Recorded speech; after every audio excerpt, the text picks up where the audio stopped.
Bonjour à tous, j'espère que vous allez bien. Aujourd'hui je suis ravie de vous retrouver pour un haul make-up. Il y a du Kiko, il y a du Rare Beauty, il y a du REM, il y a du Make-up Revolution, il y a du W7, il y a du Action, il y a Blend Bunny, il y a plein de choses à voir dans cette vidéo. Donc je vais commencer avec deux masques que j'ai achetés chez Action, que j'ai hâte de tester parce que déjà ils sont très bons et ils donnent envie au niveau du packaging. C'est des masques pour le visage. Donc il y en a un, c'est à la fleur de cactus qui est nourrissant. Donc il est comme ceci. Et l'odeur, franchement. Donc j'ai pas regardé sur Yuka les compositions ou quoi que ce soit. Honnêtement, c'est pas quelque chose que je fais attention. Mais moi je n'ai jamais eu de problème ou de réaction allergique avec des masques de chez Action. Donc ils disent que c'est un masque nourrissant à la fleur de cactus et à la vitamine E. Et j'en ai pris un deuxième. Il est comme ceci. Et franchement l'odeur, si vous avez l'occasion de les sentir en magasin, allez-y. Donc celui-ci c'est un masque visage éclaircissant à la fleur d'agrumes et à la vitamine C. Donc ça, hâte de tester. D'ailleurs si vous l'avez déjà testé, n'hésitez pas à me le dire en commentaire. Ensuite chez Révolution Pro, je me suis commandé ces deux blushs qui sont pas du tout nouveaux. Mais ça faisait longtemps que je les voyais tourner et que j'avais vraiment envie de les tester. Donc je les ai déjà testés ces deux là. Alors tout ce que je peux vous dire c'est qu'ils sont très beaux. C'est des blushs qui vont vraiment être lumineux. Par contre ils sont extrêmement pigmentés. Là c'est la teinte pêche, peach. Donc la teinte pêche. Et ensuite le deuxième c'est la teinte corail. Alors pour moi c'est pas du tout une teinte corail, mais bon c'est la teinte. C'est plus un rose.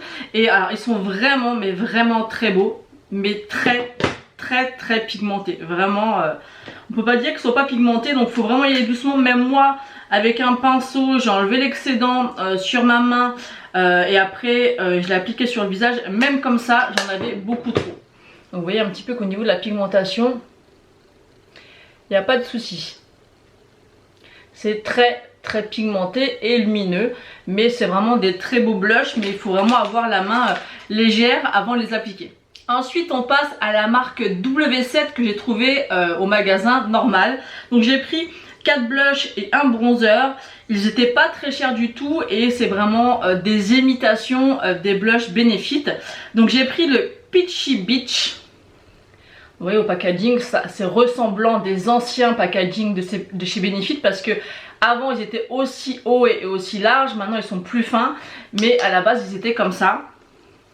Donc voilà la teinte. Je vais vous faire des swatchs, je ne les ai même pas encore swatchés. Donc celle-ci c'est Peachy Beach. À chaque fois vous avez un petit truc en plastique que vous venez placer comme ça. Et vous avez le petit pinceau qui ressemble exactement à celui de chez Benefit. Je crois que maintenant ils ne les mettent plus du tout. Et voilà, ça se présentait comme ça. Et on mettait le petit couvercle. Et franchement il sert à rien ce truc là, ça sert à rien.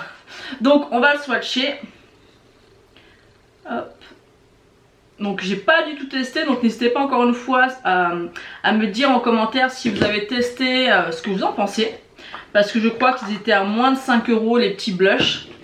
Donc voilà, donc déjà au niveau de la pigmentation, on voit qu'il n'y a pas de souci, ça a l'air d'être bien pigmenté. Ensuite j'ai pris le Lady Bird Lane. Franchement les packagings sont super jolis. Après c'est un peu encombrant quand même.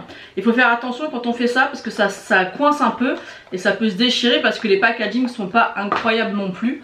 Donc celui-ci c'est un blush où il y a des paillettes à l'intérieur. Qui est lumineux. Contrairement à celui-ci qui est complètement mat. Après ouais c'est lumineux mais ça a l'air d'être très discret au niveau de la lumière. On voit pas les paillettes quand on l'applique en swatch. Donc il est juste ici.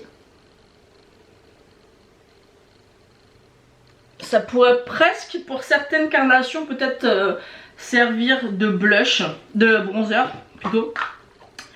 Donc voilà pour le Lady Bird Lane. Ensuite j'ai pris le Strawberry Street. Il est comme ceci. Et ils font pas mal d'imitations un peu de plusieurs marques. Donc là il est comme ceci. Ça je m'attendais à avoir un blush beaucoup plus rose. Là ça va être moi je trouve plus qu'il fait pêche que rose, enfin que fraise, parce que le strawberry à la base c'est fraise. Bon ouais, il fait rose, rose pêche, enfin je sais pas ce que vous avez, ouais, dites-moi ce que vous en pensez. Là au retour on dirait que c'est une couleur fraise, mais moi en vrai je trouve que c'est plus corail que fraise, ce qui me convient très bien puisque vous savez que je préfère les blushs corail, enfin corail pêche. Et le dernier blush c'est le Lotus Lake. Il me semble que je les ai tous pris sauf un qui paraissait très très clair. Celui-ci il a l'air d'être un peu mauve, la couleur a l'air d'être un peu pas originale mais qui change un petit peu. Ils ont l'air quand même bien pigmentés pour des blushs à moins de 5 €. Je vous remettrai les prix exacts parce que je me rappelle plus exactement, mais il me semble de mémoire qu'ils n'étaient pas au-delà de 5 € et il est juste ici. Donc vous voyez quand même les coups. Ça reste du nude quand même. Hein. Je m'attendais quand même à quelque chose de plus, quand on voit les packaging, à quelque chose de plus voyant. Mais au final, ils sont très jolis et je pense qu'ils vont me plaire énormément. J'aime beaucoup celui-ci, je trouve qu'il change. Vraiment très très sympa. Et ensuite, j'ai pris un bronzer parce que c'est vrai que W7, je m'en rappelle, ça fait quelques années maintenant qui imite Benefit et notamment leur blush Hoola. Et donc ils avaient l'imitation du blush de chez Hoola et ils ont fait la version pailletée lumineuse. Donc c'est le Honolulu, le Sun. Alors il y a le Honolulu classique. Il y a le Honolulu Light, un peu comme les Hoola en fait déclinés dans plusieurs sous-tons. Et celui-ci en fait, il y a des paillettes à l'intérieur et je me suis dit que pour l'arrivée des beaux jours, ça peut être super joli. Donc là vous avez la fleur et je sais pas si vous allez pouvoir voir les paillettes. Donc la teinte m'a l'air vraiment très sympa. Je pourrais le comparer d'ailleurs avec le Hoola. D'ailleurs c'est celui que je porte aujourd'hui au niveau du bronzer, le Hoola de chez Benefit. Alors là comme ça au swatch on voit que c'est un peu lumineux, mais c'est pas non plus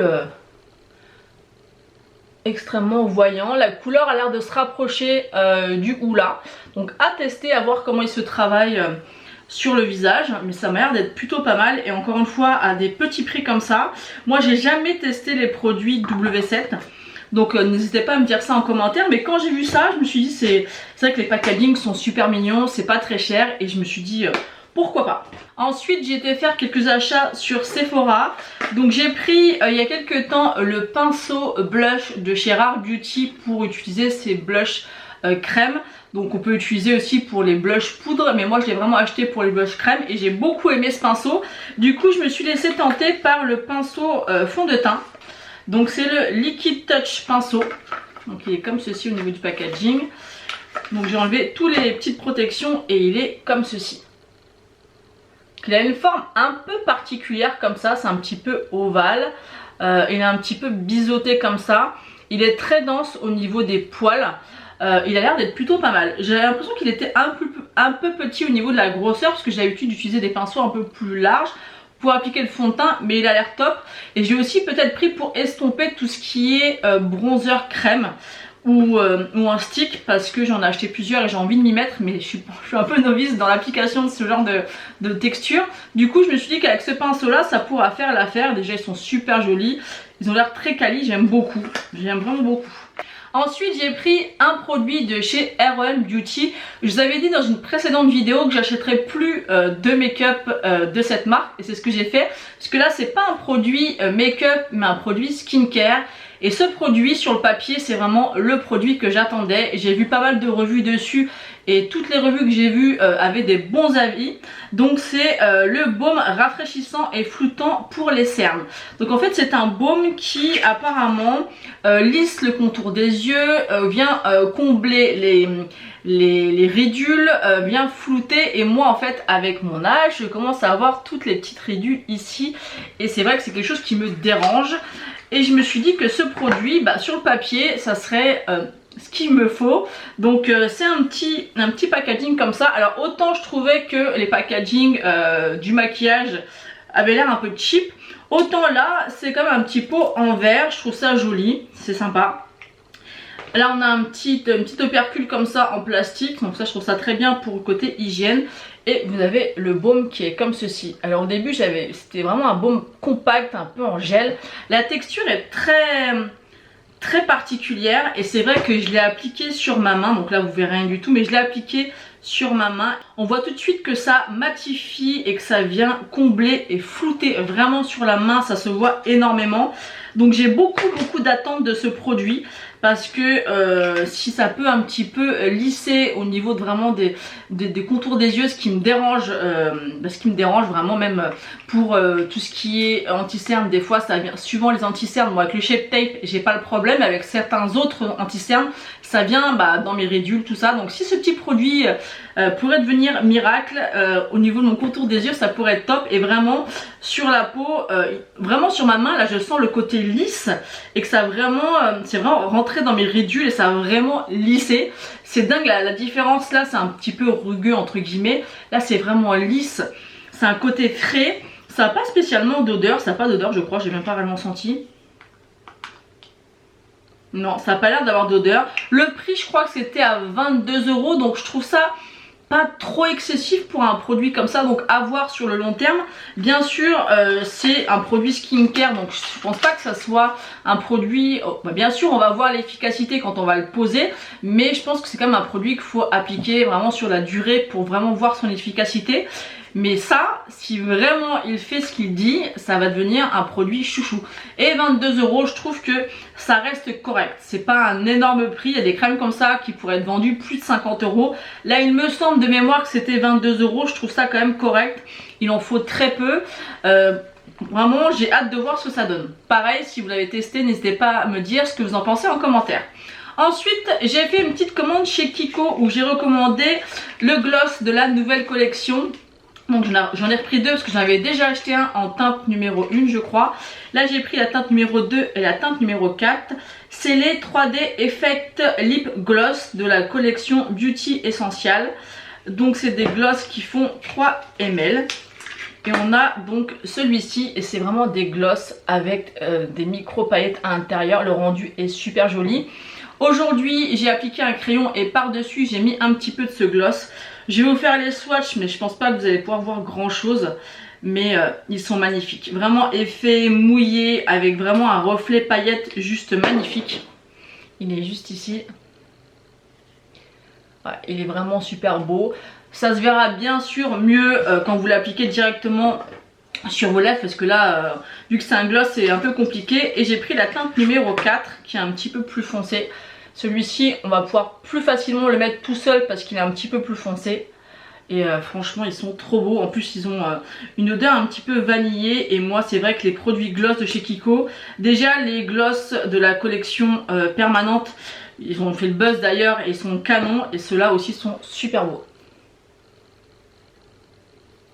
Ils sont vraiment super beaux, super pailletés. Ils tiennent bien, ils dessèchent pas du tout les lèvres. C'est vraiment des bons produits. Franchement les gloss de chez Kiko, que ce soit ceux-là ou ceux de la collection permanente, ils sont canons. Et ensuite par rapport à toutes les revues que j'ai pu voir aussi également sur cette collection, c'est vrai que moi j'attends vraiment le coup de cœur quand je vois les collections Kiko. Et malheureusement c'est souvent un peu les mêmes produits qui reviennent. Au niveau des blushs il y a souvent les mêmes couleurs, les highlighters toujours les mêmes couleurs, les bronzers aussi, mais il y a quand même quelques sous-tons différents. Et là j'ai donc pris le bronzer, c'est vraiment le produit à chaque fois qui me plaît le plus. Et là j'ai Charlotte de la chaîne Charlotte It's Time qui... je sais jamais si c'est Charlotte It's Time ou It's Charlotte Time, enfin bon bref, vous savez très bien de qui je parle. Et parce que j'en parle souvent. Et elle fait la revue à chaque fois des nouvelles collections de chez Kiko. Et généralement on a un peu les mêmes goûts sur les produits de chez Kiko. Et elle adore vraiment ce bronzer. Il y a d'autres filles aussi que je suis qui ont adoré ce bronzer. Donc moi je l'ai pris en teinte numéro 2 Cocoa. Donc le packaging est mignon au niveau du bronzer. Mais c'est vrai que c'est pas une collection qui m'a emballée par rapport aux produits. Mais quand j'ai entendu tous ces bons retours par rapport aux bronzers, bah, je me suis laissée tenter parce que vraiment les bronzers de chez Kiko c'est mes bronzers préférés. J'en ai beaucoup et à chaque fois je suis jamais déçue. Donc celui-ci, Charlotte disait que il paraissait peut-être un peu foncé comme ça, mais au final quand on l'applique il est juste canon. Il est un petit peu froid et elle l'aime beaucoup, donc j'ai vraiment hâte de l'essayer. Et je vais le swatcher parce que j'ai même pas swatché pour le faire avec vous. Alors là il a pas l'air d'avoir d'odeur. Généralement chez Kiko ce que j'aime bien aussi c'est qu'il y a un petit peu d'odeur. Là ça sent rien du tout. Est-ce qu'il marque quelque chose? Poudre bronzante, soyeuse et unifiante au finimat, enrichie en huile de jojoba et parfumée à la fleur d'iris. Mais écoutez, comme ça quand je sens, je le sens pas. Peut-être qu'à l'application on sentira l'odeur, mais là comme ça je le sens pas. Il a l'air d'être assez froid et ça j'aime beaucoup. Vraiment les bronzers un peu froids comme ça, la texture a l'air... De manière franchement je suis jamais déçue des bronzers de chez Kiko. Mais celui-ci, si mon appareil veut bien faire le focus, mais il n'a pas envie je crois, la couleur est vraiment super canon. Donc vous pouvez voir que ça a l'air foncé comme ça, mais là il n'est pas si foncé que ça. J'ai vraiment hâte de le tester. Je pense qu'on va peut-être le crash tester en vidéo, puisque j'ai pas mal de choses à crash tester. Donc on fera certainement une vidéo pour crash tester pas mal de petites choses. Et on va terminer avec une palette de chez Blend Bunny Cosmetics, donc la All Done Up, que j'ai vue aussi sur la chaîne de Charlotte et ça m'a vraiment donné envie. Parce qu'on a un peu les mêmes goûts, on aime les fards froids, on aime un peu les maquillages nudes, on a un peu les mêmes goûts. Et quand je l'ai vu utiliser plusieurs fois cette palette dans ses vidéos, j'ai eu envie de tester. Je connaissais pas du tout la marque. Il y en a une aussi que Mika a testé sur sa chaîne. C'est une palette de cette marque là, mais très colorée, très néon. Franchement le make-up qu'il a fait il est juste canon. La palette est super belle, elle me donne envie de la voir, mais je me dis des couleurs aussi flashy, même si je porte de la couleur assez facilement, je sais pas. Donc ça j'hésite encore. Je vous mettrai la photo, enfin la petite miniature de sa vidéo. Et il y a aussi Laetitia, des coquetteries Laetitia, qui a testé cette palette et qui a pas du tout aimé. Donc écoutez, voilà, c'est chacun ses avis. Des fois ça fonctionne, des fois ça fonctionne pas. Comme moi j'ai fait un crash test d'une vidéo avec des produits de chez Make Up Revolution de la collection IRL et ça a été une catastrophe, mais vraiment une catastrophe. J'ai vraiment réfléchi, est-ce que je la poste, est-ce que je la poste pas? Et ce qui m'a rassurée, c'est que j'ai vu une vidéo de Gabi de la chaîne La Loge de Gabriel qui disait que le fond de teint, donc moi j'ai vraiment eu un problème avec le fond de teint qui était catastrophique et c'est exactement ça. Je l'ai testé de plein d'autres façons avec une autre base, sans base, enfin j'ai essayé plein de choses, ce fond de teint ne fonctionne pas sur moi. Je suis en train de continuer les tests avec l'anti-cerne et la poudre, donc pour l'instant ça j'ai pas encore un avis bien fini, mais le fond de teint c'est juste pas possible. Ce que je veux dire c'est que voilà, là j'ai quand même posté la vidéo parce que c'est important de voir aussi que des fois ça fonctionne pas. Parce que quand j'ai vu plein de vidéos sur la collection IRL pour voir vraiment si c'était bien, parce que moi j'aime bien regarder les vidéos avant d'acheter, et il n'y a pas une revue où on expliquait que c'était pas bien ou que ça fonctionnait pas. Et ben du coup c'est pour ça que j'ai quand même fait la vidéo, mais franchement c'était catastrophique. Bref, revenons à notre palette. Donc celle-ci, ce qui m'a plu, c'est que déjà c'est une palette un petit peu de neutre. J'adore vraiment comment a été imaginée cette palette. Je trouve qu'elle est vraiment très fonctionnelle parce que elle est très bien rangée. Et si vous voulez pas vous prendre la tête à faire un make-up ou vous dire qu'est-ce que je vais associer, quel fard je vais prendre, celle-ci elle est sans prise de tête et vous pouvez pas vous louper. En fait donc vous avez 5 harmonies, donc 5 colonnes comme ça. Ici vous avez le fard vraiment pour mettre sur toute la paupière mobile pour unifier. Là le fard dans le creux ou de transition. Le fard pour venir intensifier en coin externe dans le creux en ras de cils. Et là tout ce qui est lumineux. Et à chaque fois vous avez la ligne. Donc par exemple là c'est un peu du gris avec un petit peu de mauve. Vous avez une ligne de vert. Une ligne, celle-ci elle est un petit peu chaude avec un petit peu du doré. Là vous avez une ligne un peu plus dans les rosés et là un peu marron avec du bronze. Elle est vraiment canon et je trouve qu'elle a été vraiment bien réalisée. Je trouve que c'est intelligent d'avoir fait une palette comme ça. Je trouve ça top. Alors j'ai déjà fait un make-up avec cette palette, j'ai utilisé cette ligne là. Et franchement, mais ça match super bien. Vous prenez pas la tête. Celui-ci, hop, sur toute la paupière mobile. Celui-là dans le creux. Celui-là en coin externe pour intensifier et en ras de cils. Celui-ci sur la paupière mobile. Ça rend vraiment super bien. Et c'est top parce que c'est facile à utiliser et c'est vraiment une belle palette. Et elle n'est pas extrêmement chère, je me rappelle plus exactement du prix. Mais ce qui coûte cher sur Monolith, c'est les frais d'expédition qui sont de 11,50 € il me semble. C'est à partir de 100 € où la livraison est gratuite, donc il faut avoir la possibilité de commander pour 100 €. Mais franchement, elle est vraiment canon cette palette. Donc n'hésitez pas à me dire en commentaire si vous avez testé cette palette, ce que vous en pensez tout simplement. Donc voilà, j'ai fini de vous présenter tous mes derniers achats make-up. Il y a pas mal de choses qu'on testera ensemble. Donc n'hésitez pas à me dire en commentaire ce que vous avez pensé de mes achats, à liker la vidéo et à vous abonner si ce n'est pas encore fait. Moi je vous fais d'énormes bisous et je vous dis à bientôt.